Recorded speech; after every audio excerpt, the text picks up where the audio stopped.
Hello. This week we are working on the ethnographic and qualitative research skills of including, contrasting, comparing, reflexivity, sensitivity, and flexibility. We will focus on how you can develop these skills and apply them to media content creation and the generation of content for your digital artifacts in your media niche. Let's start with including. Including means ensuring the representation of diverse people, voices, and perspectives, especially those voices that are historically marginalized or underrepresented. This is important to do in your content creation, as it will help you grow your audience and speak to audiences that you might not have been able to reach previously. Including means thinking about perspectives other than your own. This can be an interesting way of going about making content. How can you authentically and respectfully engage with cultures other than your own? Including takes research. It takes authentic consultation to showcase a spectrum of experiences, cultures, and backgrounds in your media work. How can you include others and other cultures and other perspectives in your content creation this week? Consider how you might include different perspectives to make your content more relatable to a broader audience. Including can be as simple as signal boosting stories and the media work of others, and spotlighting the stories of different communities can help share the work of marginalized voices. I asked ChatGPT for some platform-specific tips this week for applying the skill of including to content creation, and here are some of the more interesting suggestions. On YouTube, you might highlight stories or perspectives of marginalized or less represented communities. You might collaborate with diverse creators to bring varied viewpoints to your content. On Twitch, you might host the streams of players from different cultural backgrounds or abilities. This can introduce audiences to varied gaming experiences. On Instagram, you might showcase diverse stories and voices through featured posts or post content that resonates with a broader audience demographic than you have done previously. On TikTok, you might collaborate with creators of different backgrounds and niches. You might join diverse challenges or trends to engage with communities that you haven't previously. If you're creating a podcast, you might invite a diverse range of guests to share their stories and perspectives and expertise. Cover topics that might shed light on lesser known issues. The next skill we're going to focus on is comparing. Comparing is an analytical skill where you identify the similarities between entities, ideas, or experiences. With the skill of comparing, the emphasis is on similarity. Comparing can be useful in content creation to communicate the alignment of different viewpoints and approaches. Audiences will be interested in your ability to highlight the commonalities between high-level comparisons, providing a deeper understanding of a topic by drawing parallels that can lead to innovative insights. How does your content compare to others in your media niche? How does your content compare to content creation in other niches? That's an important one to think about. Being able to articulate this for your audience is an important way for you to highlight what it is that you do. Tips for comparing. On YouTube, you might create content that compares historical media trends with current ones, or analyzes the similarities between different cultures.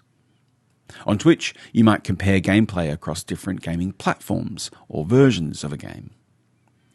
On Instagram, You might use posts or stories to compare past and present fashion, arts, cultural trends, and so on. On TikTok, you might engage in trends that involve side-by-side comparison videos. On podcasts, or with podcasts rather, you might discuss topics from varied viewpoints, comparing theories, historical perspectives, or current events, focusing on noting the similarities rather than the differences. Contrasting is the partner skill to comparing, as it requires you to highlight differences. By showcasing differences between subjects or media sources or experiences in your media content, you can draw attention to diverse viewpoints and experiences. This is actually a very popular format for media creators, especially on YouTube, where you will see product analysis, content reviews, before and after comparisons, or expectation versus reality segments, and of course, contrasting opinions. Quick contrasting tips include: develop content that contrasts with popular opinions or unpopular opinions. On Twitch, you might stream contrasting gameplay styles or modes. So if you're streaming with one particular game or genre, you might contrast that to another. On Instagram, showcasing contrasting visuals, perhaps using things like before and after shots or transformations, will help expand your ability to contrast on that platform. On TikTok, content creation that contrasts common misconceptions with facts is a great way to tackle disinformation. With podcasts, you might host debates or discussions that bring out contrasting opinions on topics. These are very popular. The next skill is reflexivity. And this is the skill that you should focus on for your blog posts this week.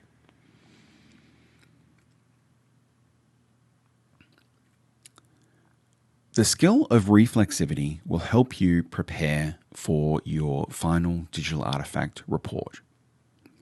Reflexivity is perhaps the most difficult skill to acquire in this course. And many of the other skills, like including, are designed to help you become more reflexive.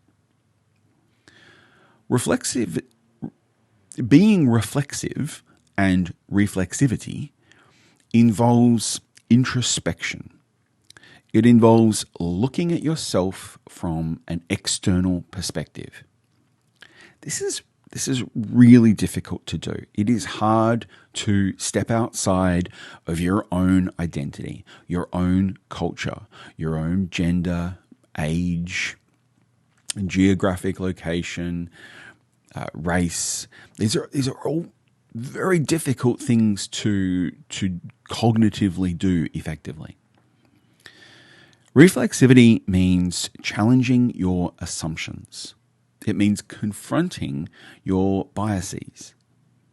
But this can make for great content. Imagine framing a video or a podcast explaining why you have been wrong about something, or how you have had misconceptions about a topic.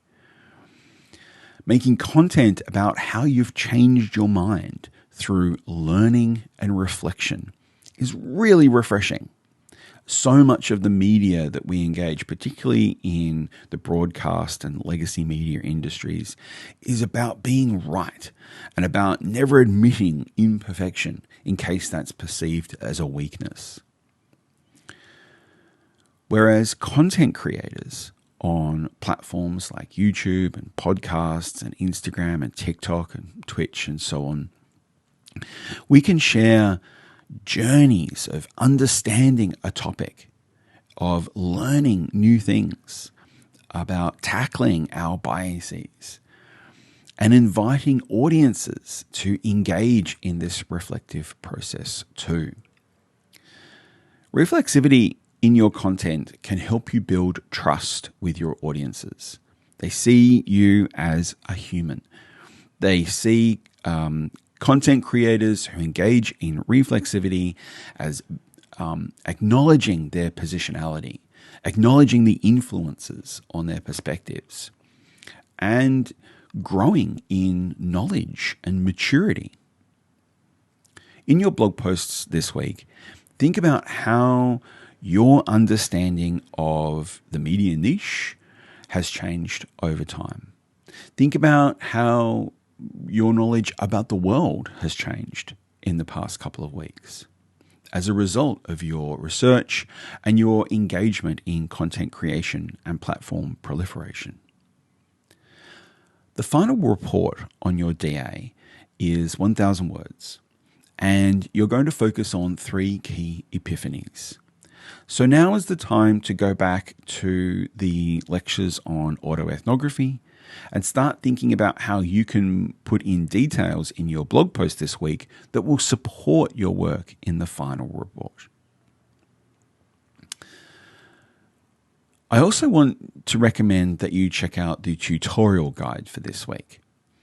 The guide has a series of tips and unpacking about common biases and assumptions that you can reflect on in your blog posts this week.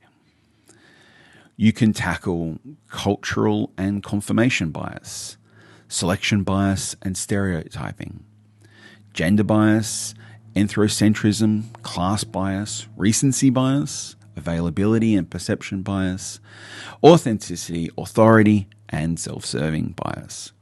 Do you do any of these things in your content creation? It would be excellent to really tackle that in an honest way and see that in your blog posts and your content creation this week. Tips for using the skill of reflexivity in your media. You can use personal experiences and share those on YouTube. You can reflect on content related to content creation, audience reactions, and personal growth. On Twitch, you might reflect on particular strategies, audience interactions, or gaming community dynamics during the stream. Instagram, you might use captions to share introspective thoughts or personal growth stories. On TikTok, you might use the platform to share personal reactions or reflections on popular trends, especially if there are significant biases that you see in a particular trend emerging on a platform. In a podcast, you might dedicate episodes to self-reflection or responding to listener feedback. Both the skills of including and reflexivity require you to work on developing another important skill that is best summarized as sensitivity. Sensitivity means approaching topics and subjects with care, not avoiding them. This is really important. I want to strenuously highlight this. You should not avoid sensitive topics, but you should approach them with care. You may and probably should acknowledge that the content might be contentious. I'm not necessarily advocating that you have to put trigger warnings or content warnings, but you can do this in an advanced way in preparing your audience as you introduce a topic for dealing with things in a sensitive and careful manner. Take things slowly when addressing controversial or sensitive subjects, and make sure you have done your research and you are critically and well informed about the topic. Don't avoid the topic, but make sure that you're not spreading disinformation and misinformation. Ask others for feedback on scripts and ideas to ensure that you don't unintentionally perpetrate harm or misinformation. Being sensitive is about demonstrating respect and care and understanding the broader implications of your content.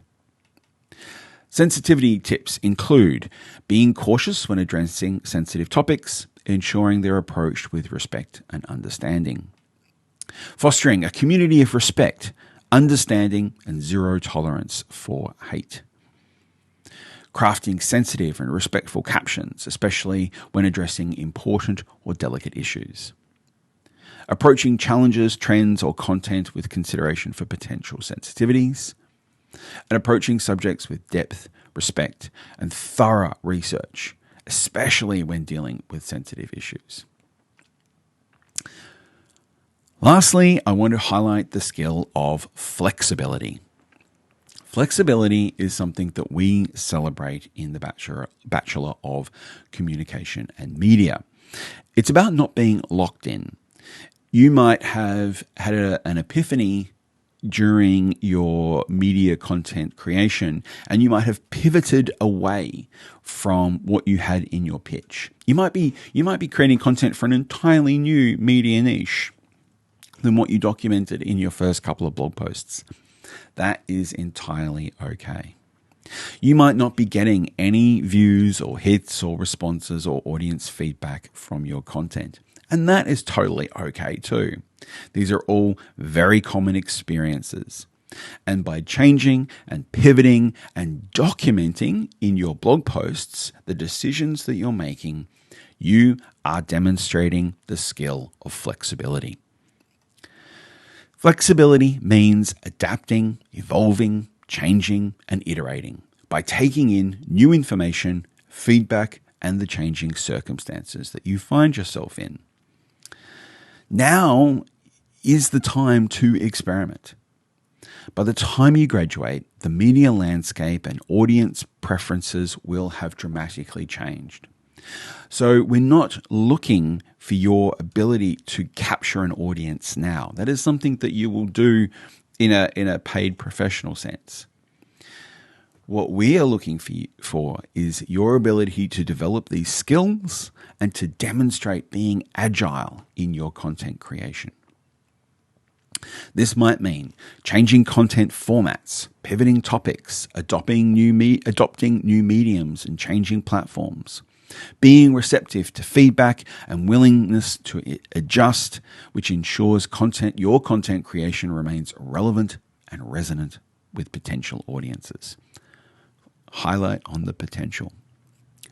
Final tips for applying the skill of flexibility are: adapt content based on trends, audience feedback, and personal growth.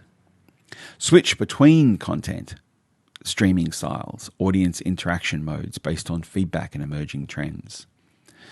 Evolve your aesthetics. Be dramatic. Change the different types that you're posting in.